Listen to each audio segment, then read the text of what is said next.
gather around 11 o'clock on Wednesdays, and I offer you my weekly devotion. If you'd like to receive this in your inbox on Mondays, let us know in the comments, and we'll get you signed up so that you don't have to wait until Wednesday to get this. This is sort of like the audiobooks version of my devotion that I write weekly.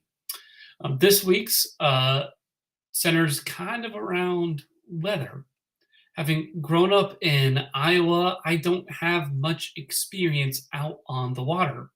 There aren't a lot of lakes in Iowa. The few that are mostly there are mostly man-made, and I even had fewer friends with lake houses. I had one friend with a lake house growing up, and I would go to it only once or twice in the summer in high school. So it's safe to say I'm pretty much a novice when it comes to water-based travel.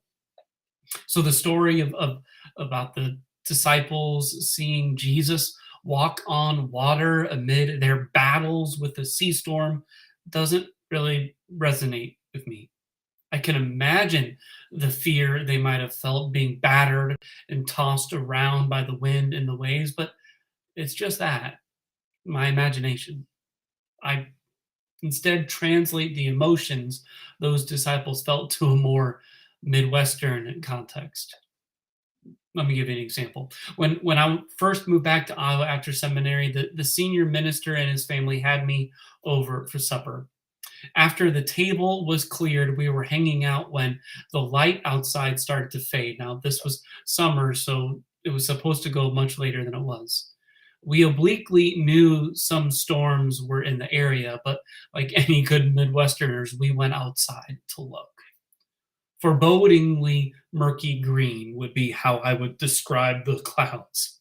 And then we heard the whistle of a train. He told me, the senior minister, that wasn't uncommon, that they backed up to some tracks, their house did.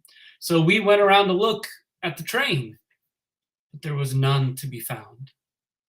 A little light went off in the back of our collective heads, and we booked it to the basement, gathering the family as we went to shelter from an oncoming tornado.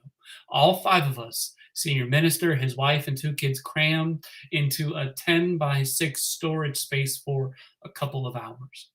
We did what we could to distract and abate the kids' fear. We played the guitar, we played Two Truths and a Lie, we sang songs. It all worked for a time, until there was a clap of thunder, or the thud of a gale force wind, or the howl of a tornado. Fear crept up my spine with the painful reminder I'm not in control. That's what the natural world does. We've done our best to tame it, but every once in a while, we are reminded there are forces more powerful than us out there. Floods, earthquakes, fires, tornadoes, hurricanes, avalanches. They wreak havoc, derail lives, and reveal chaos. There's a reason Jesus' disciples confess faith in his divinity when he calms the sea storm. When Jesus walks on water, it isn't just a cool party trick, it's an object lesson over his power over these forces. He echoes the power of God to order the primordial chaos those in Bible times believed was still active in the sea. He has power over them. There's a reason they confessed, "You must be God's son."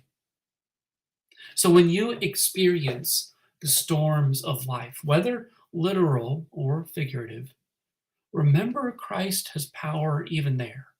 Maybe especially there, because the one who calmed the sea was raised when all hope looked dead. He has the power to lead you through the tears that linger in the night to the joy that comes in the morning. Thanks for joining me for this week's devotion. I hope you heard that word of grace and hope. If you like what you heard, please like and share it with someone who you think needs to hear it. You are also invited to join us for worship this Sunday morning. We're going to gather at 10:30, both in person and online. We hope to see you there. If not, our benediction is the same as always. God be with you till we meet again.